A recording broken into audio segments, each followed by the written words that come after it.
Hello, everyone. Welcome to Stories with Mrs. Reed. We will pick up where we left off in our book, Alice in Wonderland. Chapter 6, Pig and Pepper. For a minute or two, she stood looking at the house and wondering what to do next, when suddenly a footman in livery came running out of the wood. She considered him to be a footman because he was in livery. Otherwise, judging by his face only, she would have called him a fish, and rapped loudly on the door with his knuckles. It was opened by another footman in livery, with a round face and large eyes like a frog, and both footmen, Alice noticed, had powdered hair that curled all over their heads. She felt very curious to know what it was all about, and crept a little way out of the woods to listen. The fish footman began by producing from under his arm a great letter, nearly as large as himself, and this he handed over to the other, saying in a solemn tone, "For the Duchess, an invitation from the Queen to play croquet." The frog footman repeated in the same solemn tone, only changing the order of the words a little. "From the Queen, an invitation for the Duchess to play croquet." Then they both bowed low, and their curls got entangled together. Alice laughed so much at this that she had to run back into the wood for fear of their hearing her. And when she next peeped out, the fish footman was gone, and the other was sitting on the ground near the door, staring stupidly up into the sky. Alice went timidly up to the door and knocked. "There's no sort of use in knocking," said the footman, "and that for two reasons. First, because I'm on the same side of the door as you are. Secondly, because they're making such a noise inside, no one could possibly hear you." And certainly there was a most extraordinary noise going on within. A constant howling and sneezing, and every now and then a great crash, as if a dish or kettle had been broken to pieces. "Please, then," said Alice, "how am I to get in?" "There might be some sense in your knocking," the footman went on without attending to her, "if we had the door between us. For instance, if you were inside, you might knock, and I could let you out, you know." He was looking up into the sky all the time he was speaking, and this Alice thought decidedly uncivil. "But perhaps he can't help it," she said to herself. "His eyes are so very nearly at the top of his head. But at any rate, he might answer questions. How am I to get in?" she repeated aloud. "I shall sit here," the footman remarked, "till tomorrow." At this moment, the door of the house opened, and a large plate came skimming out, straight at the footman's head. It just grazed his nose and broke to pieces against one of the trees behind him. "Or next day, maybe," the footman continued in the same tone, exactly as if nothing happened. "How am I to get in?" asked Alice again, in a louder tone. "Are you to get in at all?" said the footman. "That's the first question, you know." It was no doubt, only Alice did not like to be told so.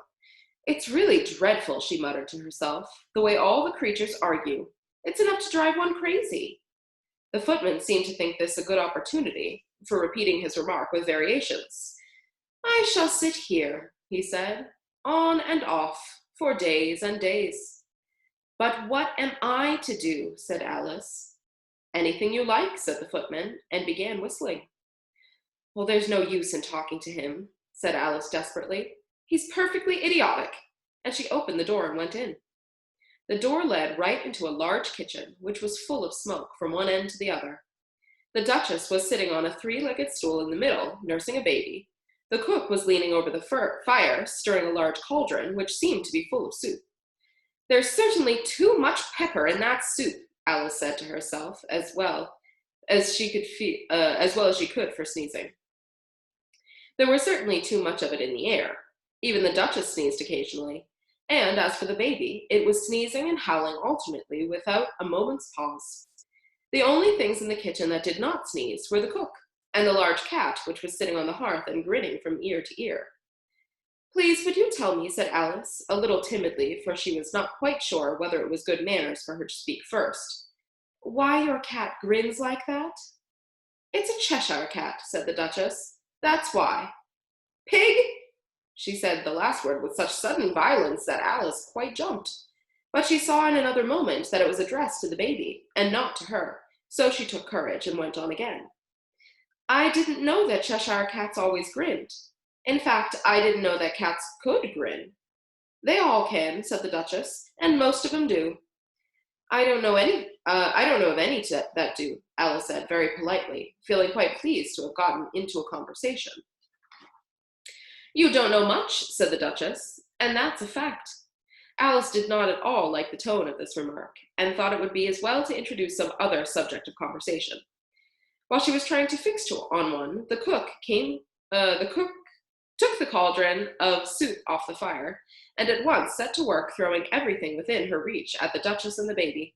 The fire irons came first, then followed a shower of saucepans, plates, and dishes. The Duchess took no notice of them, even when they hit her, and the baby was howling so much already that it was quite impossible to say whether the blows hurt it or not. Oh, please mind what you're doing, cried Alice, jumping up and down in an agony of terror. Oh, there goes his precious nose! And as an unusually large saucepan flew close by it, and very nearly carried it off. If everybody minded their own business, the Duchess said in a hoarse growl, the world would go around a deal faster than it does. Which would not be an advantage, said Alice, who felt very glad to get an opportunity of showing off a little of her knowledge. Just think of what work it would make with the day and night. You see, the earth takes 24 hours to turn around on its axis. Talking of axes, said the Duchess, chop off her head. Alice glanced rather anxiously at the cook to see if she meant to take the hint, but the cook was busily stirring the soup, and seemed not to be listening, so she went on again. 24 hours, I think, or is it 12? Oh, don't bother me, said the Duchess. I never could abide figures. And with that, she began nursing her child again, singing a sort of lullaby to it as she did so, and giving it a violent shake at the end of every line. Speak roughly to your little boy, and beat him when he sneezes. He only does it to annoy, because he knows it teases. And then the cook and baby joined. Wow, wow, wow. While the Duchess sang the second verse of the song, she kept tossing the baby violently up and down, and the poor little thing howled so that Alice could hardly hear the words. I speak severely to my boy, I beat him when he sneezes, for he can thoroughly enjoy the pepper when he pleases. Wow, wow, wow. Here, you may nurse it for a bit if you like, the Duchess said to Alice, flinging the baby at her as she spoke. I must go and ready to play croquet with the Queen, and she hurried out of the room. The cook threw a frying pan after her as she went out, but it just missed her. Alice caught the baby with some difficulty, as it was a queer-shaped little creature, and held out its arms and legs in all directions, just like a starfish, thought Alice. The poor little thing was snorting like a steam engine when she caught it, and kept doubling itself up and straightening itself out again, so that altogether, for the first minute or two, it was as much as she could do to hold it. As soon as she had made out the proper way of nursing it, which was to twist it up in a sort of knot, and then keep tight hold of its right ear and left foot, so as to prevent its undoing itself, she carried it out into the open air. If I don't take this child away with me, thought Alice, they're sure to kill it in a day or two. Wouldn't it be murder to leave it behind? She said the last words out loud, and the little thing grunted in reply. It had left off sneezing by this time. Don't grunt, said Alice. That's not at all a proper way of expressing yourself. The baby grunted again, and Alice looked very anxiously into its face to see what was the matter with it. There could be no doubt that it had a very turned-up nose, much more like a snout than a real nose, and its eyes were getting extremely small for a baby, altogether. Alice did not like the look of the thing at all, but perhaps it was only sobbing, she thought, and looked into its eyes again to see if there were any tears. No, there were no tears. If you're going to turn into a pig, my dear, said Alice seriously, I'll have nothing more to do with you. Mind now, the poor little thing sobbed again, or grunted, it was impossible to say which, and they went on for some while in silence. Alice was just beginning to think to herself, now what am I to do with this creature when I get it home? When it grunted again, so violently that she looked down into its face in some alarm. This time there could be no mistake about it. It was neither more nor less than a pig, and she felt that it would be quite absurd for her to carry it any further.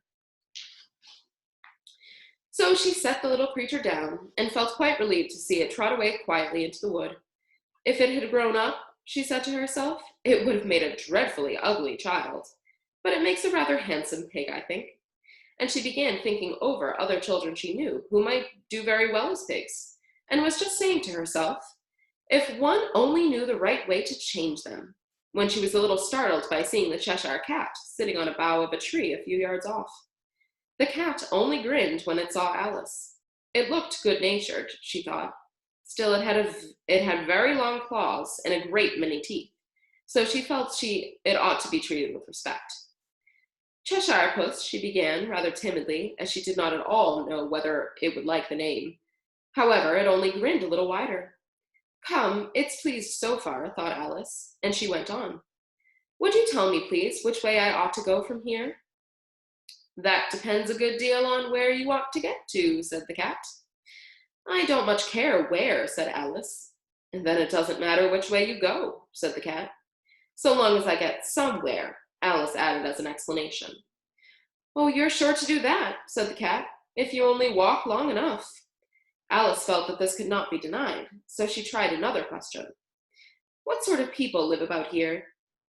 In that direction, the cat said, waving its right paw round, lives a hatter, and in that direction, waving the other paw, lives a March hare. Visit either you like, they're both mad. But I don't want to go among mad people, Alice remarked. Oh, you can't help that, said the cat. We're all mad here. I'm mad, you're mad. How do you know I'm mad, said Alice. You must be, said the cat, or you wouldn't have come here. Alice didn't think that proved it at all. However, she went on. And how do you know that you're mad? To begin with, said the cat, a dog's not mad. You grant that? I suppose so, said Alice. Well then, the cat went on, you see a dog growls when it's angry and wags its tail when it's pleased. Now I growl when I'm pleased and I wag my tail when I'm angry. Therefore, I'm mad. I call it purring, not growling, said Alice. Call it what you like, said the cat. Do you play croquet with the Queen today? I should like it very much, said Alice, but I haven't been invited yet. You'll see me there, said the cat, and vanished. Alice was not much surprised at this, as she was getting so used to queer things happening. While she was looking at the place where it had been, it suddenly appeared again.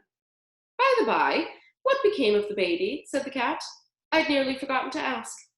It turned into a pig, Alice quietly said, just as if it had come back in a natural way. I thought it would, said the cat, and vanished again. Alice waited a little, half expecting to see it again, but it did not appear, and after a minute or two she walked on in the direction which the March hare was said to live.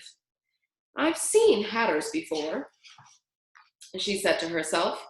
The March hare will be much the most interesting, and perhaps, as this is May, it won't be raving mad, at least not so mad as it was in March. As she said this, she looked up, and there was the cat again, sitting on the branch of a tree. Did you say pig or fig? Said the cat. I said pig, replied Alice, and I wish you wouldn't keep appearing and vanishing so suddenly. You make one quite giddy. All right, said the cat, and this time it vanished quite slowly, beginning with the end of its tail and ending with the grin, which remained some time after the rest of it had gone. Well, I've often seen a cat without a grin, thought Alice, but a grin without a cat? It's the most curious thing I ever saw in all my life. She had not gone much farther before she came in sight of the house of the March hare. She thought it must be the right house, because the chimneys were shaped like ears, and the roof was thatched with fur. It was so large a house that she did not like to go nearer till she had nibbled some of the left-hand bit of mushroom, and raised herself up to about 2 feet high. Then she walked up towards it rather timidly, saying to herself, Suppose it should be raving mad after all. I almost wish I'd gone to see the hatter instead. Chapter 7. A Mad Tea Party. There was a table set out under the tree in front of the house, and the March hare and the hatter were having tea at it. A dormouse was sitting between them, fast asleep, and the other two were using it as a cushion, resting their elbows on it and talking over its head. Very uncomfortable for the dormouse, thought Alice. Only, as it's asleep, I suppose it doesn't mind. The table was a large one, but the three were all crowded together at one corner of it. No room, no room, they cried out when they saw Alice coming. There's plenty of room, said Alice indignantly, and she sat down in a large armchair at one end of the table. Have some wine, the March Hare said in an encouraging tone. Alice looked all around the table, but there was nothing on it but tea. I don't see any wine, she remarked. There isn't any, said the March Hare. Then it wasn't very civil of you to offer it, said Alice angrily. It wasn't very civil of you to sit down without being invited, said the March Hare. I didn't know it was your table, said Alice. It's laid for a great many more than 3. Your hair wants cutting, said the Hatter. He had been looking at Alice for some time with great curiosity, and this was his first speech. You should learn not to make personal remarks, Alice said with some severity. It's very rude. The Hatter opened his eyes very wide on hearing this, but all he said was, Why is a raven like a writing desk? Come, we shall have some fun now, thought Alice. I'm glad they've begun asking riddles. I believe I can guess that, she added aloud. Do you mean that you think you can find out the answer to it? Said the March Hare. Exactly so, said Alice. Then you should say what you mean, the March Hare went on. I do, Alice hastily replied. At least I mean what I say. That's the same thing, you know. No, not the same thing a bit, said the Hatter. You might just as well say that I see what I eat is the same thing as I eat what I see. You might as well say, added the March Hare, that I like what I get is the same thing as I get what I like. You might just as well say, added the Dormouse, who seemed to be talking in his sleep, that I breathe when I sleep is the same as I sleep when I breathe. It is the same thing with you, said the Hatter, and here the conversation dropped, and the party sat silent for a minute, while Alice thought over all she could remember about ravens and writing desks, which wasn't much. The Hatter was the first to break the silence. What day of the month is it? He said, turning to Alice. He had taken his watch out of his pocket and was looking at it uneasily, shaking it every now and then and holding it to his ear. Alice considered a little, then said, The 4th. 2 days wrong, sighed the Hatter. I told you butter wouldn't suit the works, he added, looking angrily at the March Hare. It was the best butter, the March Hare meekly replied. Yes, but some crumbs must have got in it as well, the Hatter grumbled. You shouldn't have put it in with the bread knife. The March Hare took the watch and looked at it gloomily. Then he dipped it into his cup of tea and looked at it again. But he could think of nothing better to say than his first remark. It was the best butter, you know.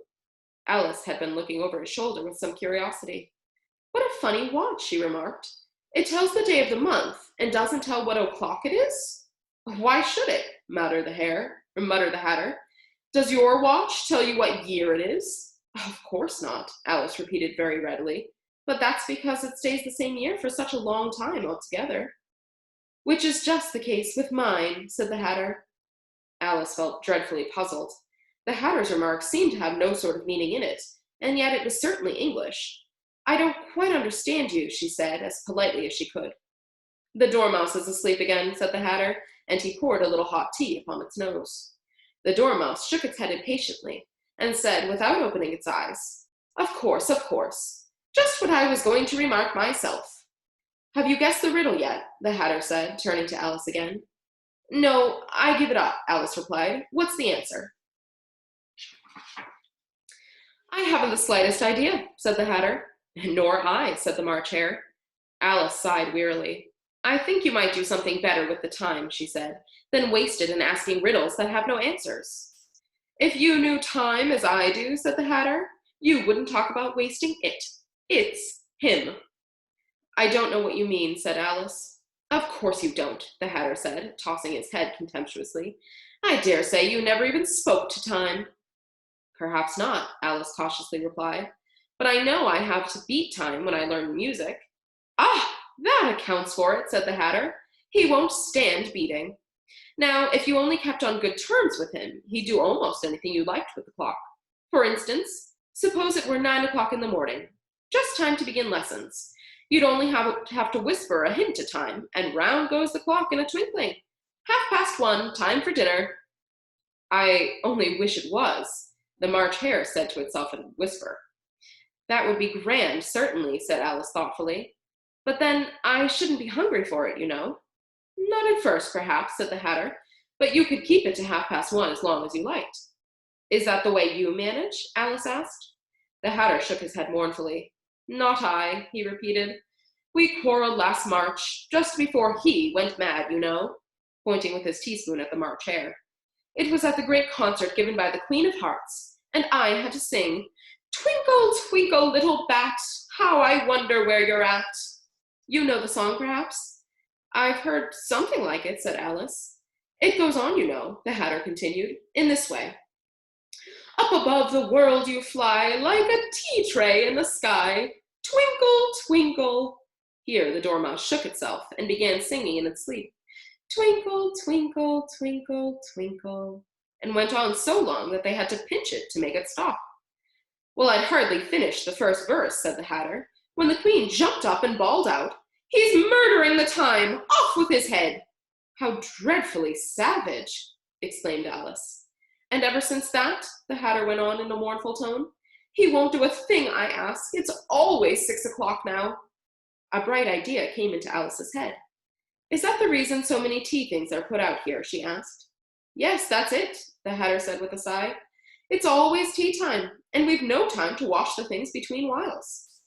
Then you keep moving round, I suppose, said Alice. Exactly so, said the Hatter, as the things get used up. But what happens when you come to the beginning again? Alice ventured to ask. Suppose we change the subject, the March Hare interrupted. I'm getting tired of this. I vote the young lady tells us a story.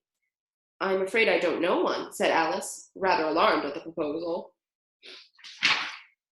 Then the Dormouse shall, they both cried. Wake up, Dormouse! And they pinched it on both sides at once. The Dormouse slowly opened his eyes. I wasn't asleep, he said in a hoarse, feeble voice. I heard every word you fellows were saying. Tell us a story, said the March Hare. Yes, please do, said Alice. And be quick about it, added the Hatter, or you'll be asleep again before it's done. Once upon a time there were 3 little sisters, the Dormouse began in a great hurry, and their names were Elsie, Lacie, and Tilly, and they lived at the bottom of a well. What did they live on? Said Alice, who always took a great interest in questions of eating and drinking. They lived on treacle, said the Dormouse, after thinking a minute or two. They couldn't have done that, you know, Alice gently remarked. They'd have been ill. So they were, said the Dormouse, very ill. Alice tried to fancy to herself what an extraordinary way of living would be like, but it puzzled her too much, so she went on. But why did they live at the bottom of a well? Take more tea, the March Hare said to Alice, very earnestly. I've had nothing yet, Alice replied in an offended tone, so I can't take more. You mean you can't take less, said the Hatter. It's very easy to take more than nothing. Nobody asked your opinion, said Alice. Who's making personal remarks now? The Hatter asked triumphantly. Alice did not quite know what to say to this, so she helped herself to some tea and bread and butter, and then turned to the Dormouse and repeated her question. Why did they live at the bottom of a well? The Dormouse again took a minute or two to think about it, and then said, It was a treacle well. There's no such thing, Alice was beginning very angrily, but the Hatter and the March Hare went, Shh, shh, and the Dormouse sulkily remarked, If you can't be civil, you better finish the story for yourself. No, please go on, Alice said very humbly. I won't interrupt again. I dare say there may be one. One indeed, said the Dormouse indignantly. However, he consented to go on. And so these 3 sisters, they went learning to draw, you know. What did they draw? Said Alice, quite forgetting her promise. Treacle, said the Dormouse, without considering it all this time. I want a clean cup, interrupted the Hatter. Let's all move one place on. He moved on as he spoke, and the Dormouse followed him. The March Hare moved into the Dormouse's place, and Alice rather unwillingly took the place of the March Hare. The Hatter was the only one who got any advantage from the change, and Alice was a good deal worse off than before, as the March Hare had just upset the milk jug into his plate. Alice did not wish to offend the Dormouse again, so she began, very cautiously.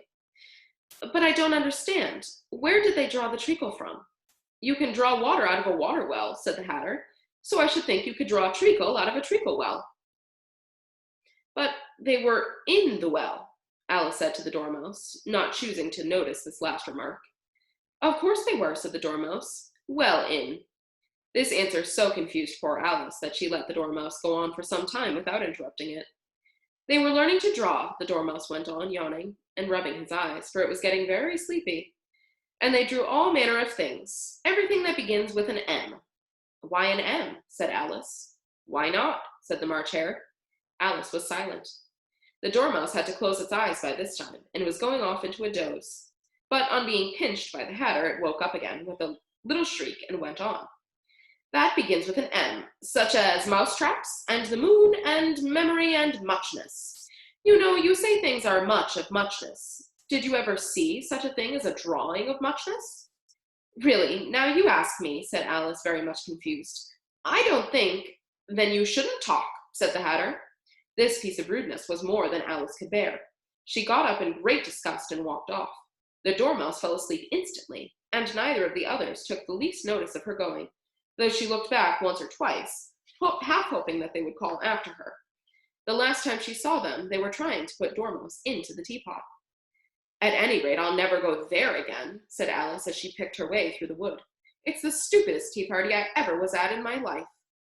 Just as she said this, she noticed that one of the trees had a door leading right into it. That's very curious, she thought, but everything's curious today. I think I may as well go in at once. And in she went. Once more she found herself in the long hall, and close to the little glass table. Now I'll manage better this time, she said to herself, and began by taking the little golden key and unlocking the door that led into the garden. Then she set to work nibbling at the mushroom. She had kept a piece of it in her pocket, till she was about a foot high, and then walked down the little passage, and then she found herself at last in the beautiful garden among the bright flower beds and the cool fountains. And that is where we will stop for today. We'll continue on with the next couple of chapters tomorrow. Have a great day.